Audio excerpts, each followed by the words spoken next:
Bonsoir à tous, merci d'être restés à cette heure presque tardive samedi soir et on va parler des lasers dans la place des traitements du glaucome. Et sans trop tarder, je vais passer la parole au docteur Malouf qui va d'abord vous parler de la place du laser infraliminaire dans l'algorithme thérapeutique du glaucome. Bonsoir. Bonsoir, vous m'entendez? Très très bien. Très bien, je peux avoir les diapos s'il vous plaît? Merci beaucoup. Merci pour l'invitation. Merci, Monsieur Hachka. Merci au laboratoire Cantel pour cette invitation. Ils m'ont demandé de parler de la place du laser infralaminaire dans l'algorithme thérapeutique du glaucome. Diapo suivante, s'il vous plaît. Le glaucome, comme vous le savez tous, c'est une neuropathie optique chronique progressive avec une atteinte irréversible du nerf optique. C'est la deuxième cause de cécité. La forme la plus connue étant le glaucome chronique à angle ouvert. La prévalence 2% au-dessus de 40 ans et le seul facteur de risque sur lequel on peut agir, c'est la pression intraoculaire. Notre objectif étant d'atteindre une pression cible qui va permettre de diminuer les risques d'évolution d'une hypertonie intraoculaire vers le glaucome ou bien la progression d'un glaucome. Diapo suivante, s'il vous plaît. De quoi on dispose? On dispose d'un traitement médical en première ligne, les collyres, plusieurs sortes, plusieurs familles, l'efficacité éprouvée, mais les effets secondaires sont bien là. Le traitement chirurgical, qui n'est pas vraiment de première intention, qu'il soit chirurgie micro-invasive ou chirurgie traditionnelle filtrante, et enfin le traitement physique par des lasers, argon, SLT ou subcyclo. Il ne faut pas oublier que quand on débute un traitement médical, on engage le patient à vie. Diapo suivante. Le laser, le SLT va permettre de réduire la pression intraoculaire par deux mécanismes, une ouverture mécanique du trabéculum ou par des mécanismes aussi cellulaires et biochimiques. Diapo suivante. La technique est aisée, elle ne demande pas une préparation particulière, c'est non douloureux et il y a un traitement anti-inflammatoire à poser en post-laser. Diapo suivante. Donc la question se pose à nous, quelle est la place pour le laser infralaminaire? Est-ce qu'on peut indiquer le SLT en première intention? Pour répondre à cette question, j'aimerais bien vous présenter trois études. Diapo suivante. La première étude étant une étude prospective, randomisée, anglaise, diapo suivante, qui a été réalisée entre 2012 et 2014 sur 6 hôpitaux anglais. Il s'agissait de patients, ils ont recruté des patients qui étaient glaucomateux et qui avaient un nouveau glaucome, nouvellement diagnostiqué, que ce soit un glaucome véritable ou une hypertonie intraoculaire et qui n'était pas traité. Vous voyez les critères d'inclusion et d'exclusion. J'ai bien dit une étude randomisée avec un recul sur 36 mois. Diapo suivante. 4 critères d'études ont été réalisés. La qualité de vie à 3 ans, le coût, la baisse tensionnelle, l'efficacité bien entendu, et les effets indésirables. Diapo suivante. Comme vous pouvez le remarquer sur le tableau, pour la qualité de vie, il n'y avait pas de différence significative entre la colonne SLT et la colonne collyre. Le coût, il était plus favorable au traitement par SLT. Vous voyez la différence en livres anglaises par rapport au collyre. L'efficacité, là aussi, il y avait une petite différence en faveur du SLT par rapport au collyre. Les effets indésirables étaient plus présents, et cela va de soi, avec le traitement par collyre.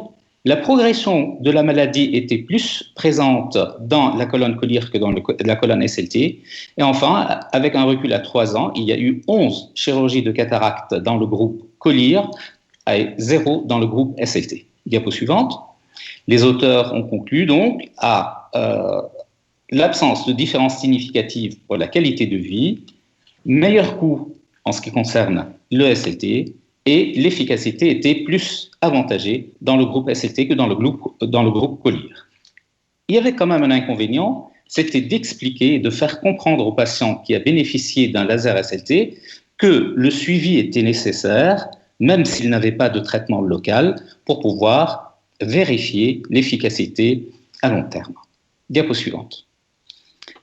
La deuxième étude est une étude qui est sous presse et qui va paraître dans Ophtalmologie. Et là, les auteurs ont étudié la progression du champ visuel avec le traitement par SLT, diapo suivante, ou le traitement par collyre. Il s'agit à ce moment-là d'une étude randomisée, à nouveau multicentrique, diapo suivante, et qui a comparé donc le SLT et les collyres. Ils ont réalisé, comme vous pouvez le remarquer, environ 10 champs visuels avec un recul de 4 années. Et au départ, la déviation moyenne était identique dans les deux groupes et la pression intraoculaire était identique aussi dans les deux groupes. Diapo suivante.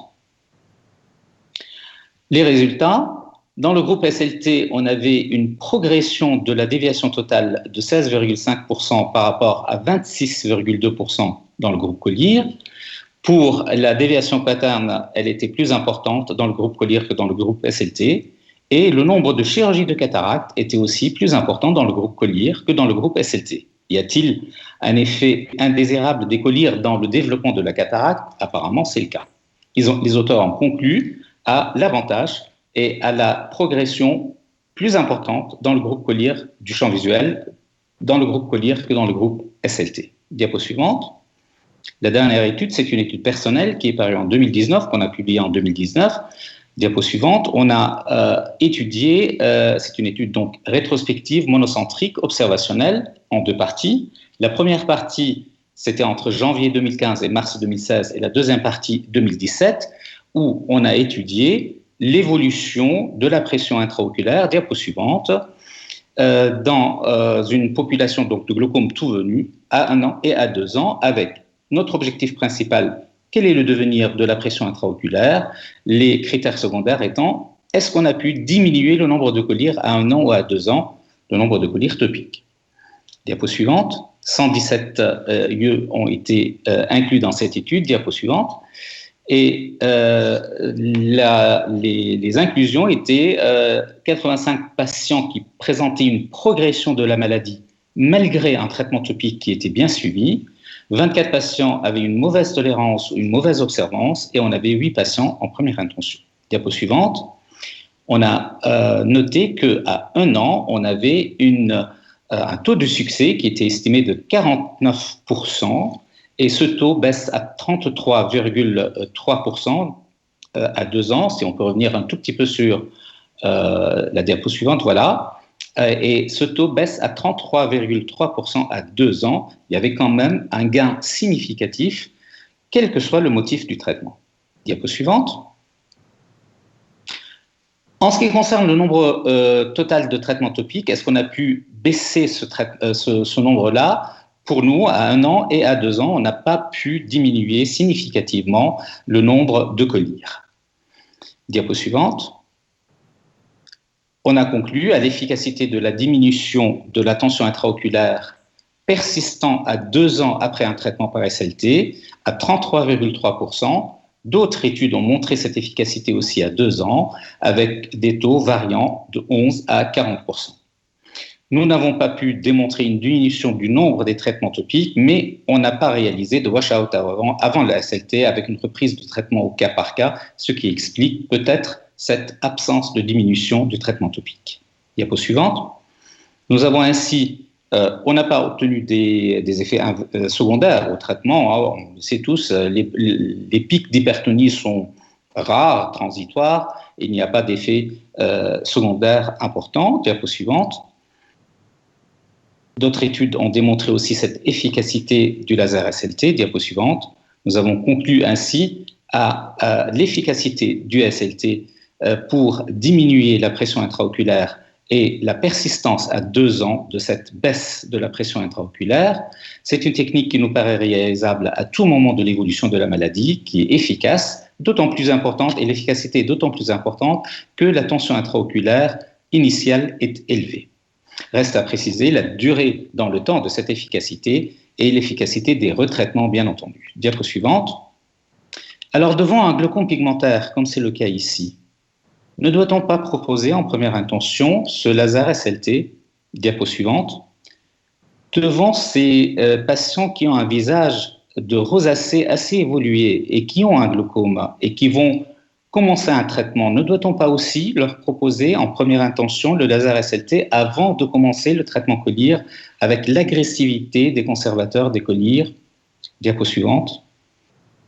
Et devant ce cas qui est très particulier de glaucome unilatéral, qui se présente ainsi, ne doit-on pas aussi proposer le SLT pour l'œil gauche?